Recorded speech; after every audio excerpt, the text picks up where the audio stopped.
আসসালামু আলাইকুম। সবাই কেমন আছেন? আশা করি সবাই ভালো আছেন। আলহামদুলিল্লাহ আমি ভালো আছি।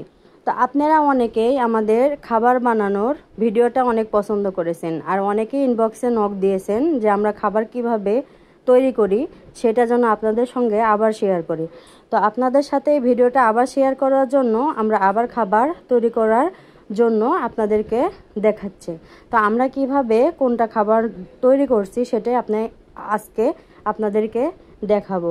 তো প্রথমে আমরা যেটা করব সেটা হচ্ছে যে ভুট্টা গুঁড়া করে নিয়েছি সেই ভুট্টাগুলো বস্তা থেকে ঢেলে নেব। আর দেখেন আমরা কিভাবে ভুট্টাগুলো গুঁড়ো করে নিয়েছি। এগুলো কিন্তু সবগুলো আস্ত ছিল, এগুলো আমরা মেশিনের দ্বারা গুঁড়ো করে নিয়েছি।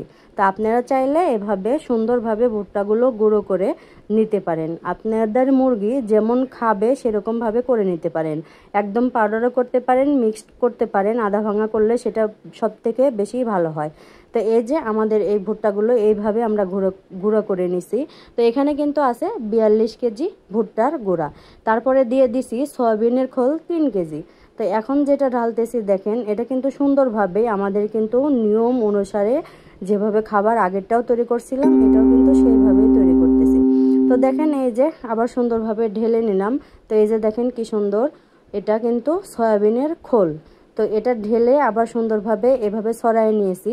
এবার নিব ভুসি। এই ভুসিগুলো কিন্তু 3 কেজি পরিমাণে।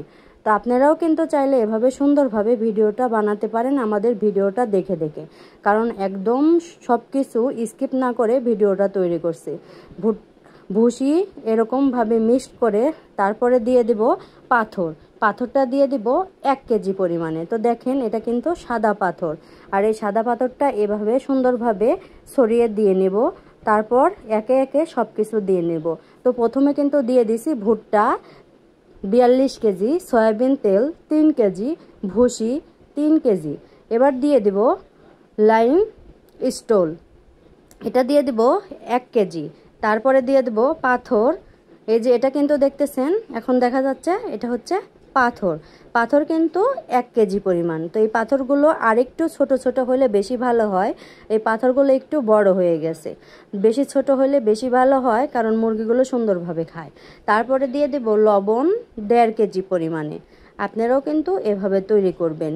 আপনারা দেখে দেখে কিন্তু সুন্দরভাবে তৈরি করতে পারবেন, কারণ আমি কোনো ভিডিওতে স্কিপ করি নাই, এক একে দেখানো হয়েছে যে কিভাবে তৈরি করতেছি। এটা কিন্তু সুন্দরভাবে সাজানো আছে, আপনারা চাইলে এভাবে করবেন।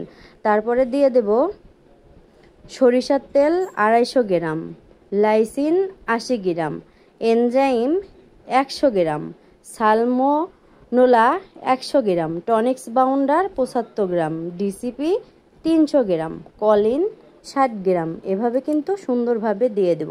আর যেটা মেশানো হচ্ছে, আমি লাস্টে যে কয়টা বললাম এগুলো সব কিন্তু মিক্সড করা, যার কারণে একে একে বলে দিলাম কোনটা কত গ্রাম দিতে হবে। তারপরে দিয়ে দিলাম হলুদের গুঁড়ো, এটা কিন্তু সুন্দরভাবে দিয়ে দেওয়া হচ্ছে।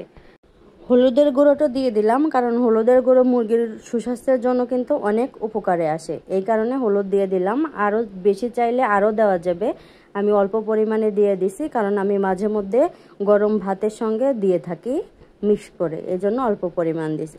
তো লাস্টে দিয়ে দেব হচ্ছে এই যে সরিষার তেলটা আমরা যে বোতল দেখতেছেন এই বোতলের 1 বোতল পরিমাণে দিয়ে দিছি। তো যারা এই যে টাইগার বোতল দেখেন, এই টাইগার বোতলের 1 বোতল এইভাবে দিয়ে দিলেই হবে। তো সুন্দরভাবে সব খাবারগুলো মিক্সড করে নিব। সুন্দরভাবে খাবারগুলো মিক্সড করে তারপরে এই খাবারটা তৈরি হয়ে যাবে। তো প্রথম কিন্তু এক ধাপে এই পাশ থেকে মিশাবো, তারপরে আবার ওই পাশ থেকে মিশাবো, যাতে খাবারগুলো সুন্দরভাবে মিক্সড হয়ে যায়। তো আমার হাজব্যান্ড কিন্তু আরেক দিনও খাবারগুলো বানাইছে, মাশাল্লাহ ওই খাবার খেয়ে কিন্তু আমার মুরগিগুলো অনেক ভালো ডিম দিছে। তো এখনও কিন্তু ডিম দিচ্ছে। তো এই ভিডিওটা কিন্তু আপনাদের জন্য এই কারণেই করা, যাতে আপনারা আবার এই ভিডিওটা দেখে আপনারা খাবার বানাইতে পারেন। কারণ অনেকেই ইনবক্সে আমাকে নক দিয়েছেন যে আপু যদি আরেকবার বলে দিতেন যে খাবার কিভাবে বানাইতে হয়।